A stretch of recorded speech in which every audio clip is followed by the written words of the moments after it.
ॐ शङ्खं चक्रं जलौकां दधदमृतघटं चारुदोर्भिश्चतुर्भिः सूक्ष्मस्वच्छातिहृद्यां शुक परिविलसन्मौळिमम्भोजनेत्रम् कालाम्भोदोज्ज्वलाङ्गं कटितटविलसच्चारुपीताम्बराढ्यम् वन्दे धन्वन्तरिं तं निखिलगदवनप्रौढदावाग्निः. For coming here, I'm honored to be able to speak at my first World Ayurvedic Conference, attending.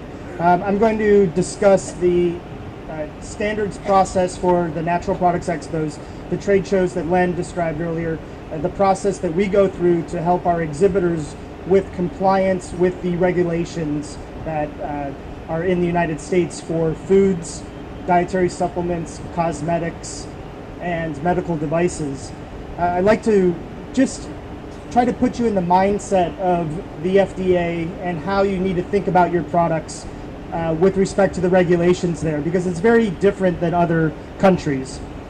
But the example I want to use is just a bottle of water.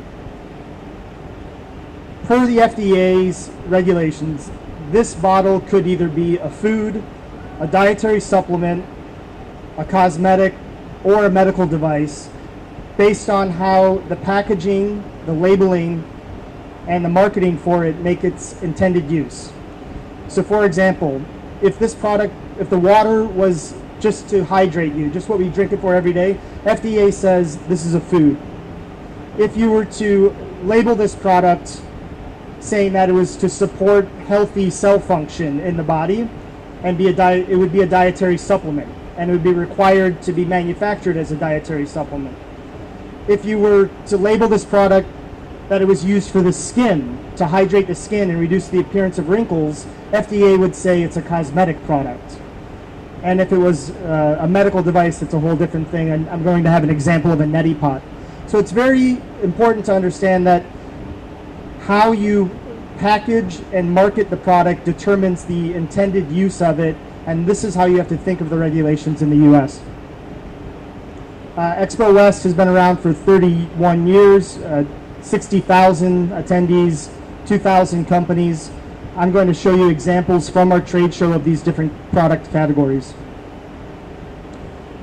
This is a list of some of the Ayurvedic or Indian companies that are currently at the Natural Products Expo. Himalaya Herbal Healthcare is probably one of the most famous companies that would relate back here to India, and I'll show you an example of some of their supplement labeling. The standards process for the trade show is a review for compliance with these regulations, and including the USDA regulations. That gets into organic issues. We're reviewing for dietary supplements, food supplements. The term is used as nutraceuticals, herbal supplements, or food supplements. Over-the-counter drugs, which most closely relates to an Ayurvedic medicine product, is a whole different story I'm going to get into. Cosmetics, foods, and devices. So the past couple of days I've gotten a cold here while we've been in Delhi. And I was over at the trade show floor walking around, and thank you to the people from Sandu. I guess that's a product placement right there. I was given a sample of a product to help me with my congestion. Thank you, sir. There you go. Right here on the label, or excuse me, on the front of the package, it says effective formula for a cold. In the United States, that simple statement, effective for a cold, would make this product a drug per the FDA regulations. A drug, in this case, is on the right-hand side.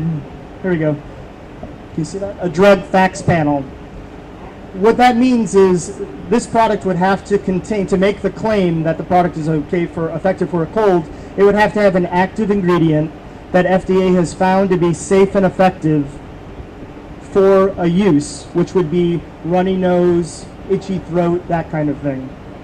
To my knowledge, there are no Ayurvedic herbs that are currently considered by FDA to be safe and effective for over-the-counter conditions or drug conditions. It's unfortunate because, as I've seen, there are thousands of studies here on Ayurvedic herbs showing their effectiveness for various conditions.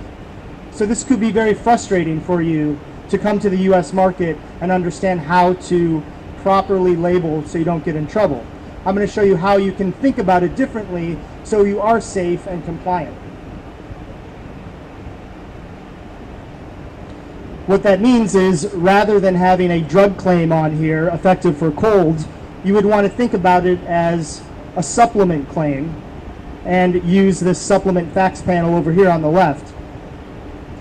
The alternative is helps support the immune system. You're going to think about it in the positive rather than the negative. And I'm going to show you some specific examples.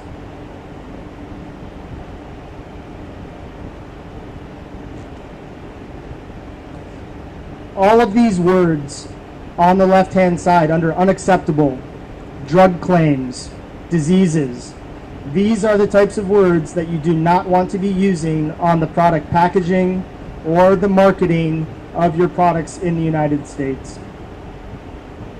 Brochures, flyers, anything brought to a trade show, anything accompanying the sale of a product is considered labeling by FDA. Using words like heart disease, diabetes, triggers the FDA into saying that product is intended to be used as a drug. For your Ayurvedic medicines, think about it on the right-hand side here under acceptable claims, supplement claims, or what's termed structure or function claims. Instead of cancer, say healthy cell growth. Instead of heart disease, say supports heart health. Healthy glucose instead of diabetes. Joint health instead of arthritis.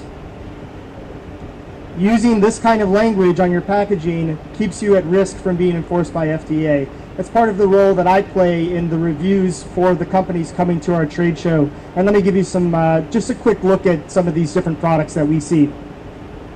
Himalaya Herbal Healthcare, well established in the United States, and my understanding here is that it's also a long, well, since 1930 has been produced here.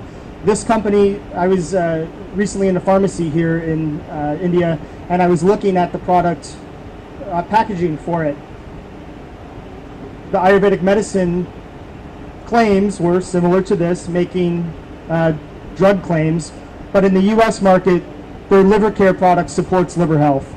Their GlucoCare product says it supports healthy blood glucose levels within a normal range. Their stress care. So they've adapted very well to the US market and by changing their language in that. Organic India is another company that's done this very well in the US. The company has farms here in India where they're certified organic. They get all of their raw materials.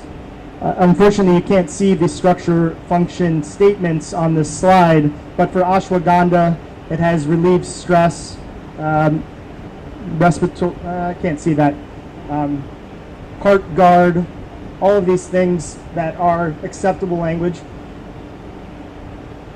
It's really simple to put things into the positive. If you're worried about it, I'll be available to give you some feedback on any kind of specific packaging that you have here and show you what you need to know.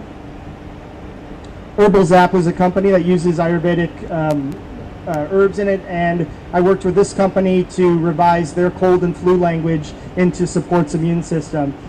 It's kind of like a ester C product, like emergency product. You put it in water. It's been very successful, and it's got a great brand. Let me just talk a little bit about food. I know most of the companies here would be Ayurvedic medicine products, but in the US, the Nutrition Facts panel identifies the product as a food. The Food Safety Modernization Act is becoming full in effect in January of 2013. Foods, which include dietary supplements, are required to be registered with the FDA. There's a website that you go through a process if you're going to be shipping any products to the US for distribution or export. It's about I think $200 to register with FDA now. It gives the agency notice of these products. There's a prior notice. These are all things that we help our exhibitors understand when they want to come to our trade show. We have documents that we provide that are sort of step 1, 2, 3 to give you advice on how to do it properly. This is a product that came out of our show last year. It's a Java and turmeric, turmeric and curcumin product. It uses a nutrition facts panel. This company has said this product is a beverage or a food in this case, not a supplement. There are nuances now to how you have to package and label the product based on that difference. What it also allows them to do is not have to go through the supplement GMP requirements. They only have to require or produce with the food GMP requirements, which are much less. There's leeway that you have in doing the way you package and market your products. Again, we assist companies with understanding that. Is Tasty Bite sold in India? Is this a brand there? It's just a great food product that we have. Jyoti, Indian Life. Real quickly, medical devices. Again, think about how the product is intended to be used. This is a long definition, but a device is an instrument or bacteria from the nasal cavity. They help in clearing sinuses with colds and flus. This would require a registration of the company manufacturing the product and a listing of the product with FDA. Not a hard process to go through, but something that companies need to be aware of so they don't get stopped at the border if they're trying to export products. Are tongue cleaners used in India? Yeah? Okay. This product could be a medical device based on how it's intended to be used. If you're going to make claims that it's going to help with gingivitis, perhaps, removing bacteria, then you're in the device category. As an alternative, you could simply market the product as a tongue cleaner. And you probably get away without having to register it as a device. But go further in the claims, you're certainly into device category. Cosmetics, as I mentioned in the water example, these are rubbed, poured, sprinkled on the skin. They change the appearance on the top layer. They cannot be intended for using in a disease or abnormal condition. A simple product like a balm that's used for bumps and bites could be an over-the-counter drug. It would need to have an active ingredient in it. Again, it's all about the packaging, the marketing, the claims that are being made. Ormir is a great brand in the US that has toothpaste, topical products. Toothpaste could be an over-the-counter drug. It could have fluoride in it. You're into whole drug GMPs there with over-the-counter things if you want. I'm going to finish up right now and just give one more example. This is a certified organic skincare line. The USDA NOP regulations are something that we also assist companies with understanding the packaging of. We put companies in contact with the proper certifiers if you wanted to go for that organic certification.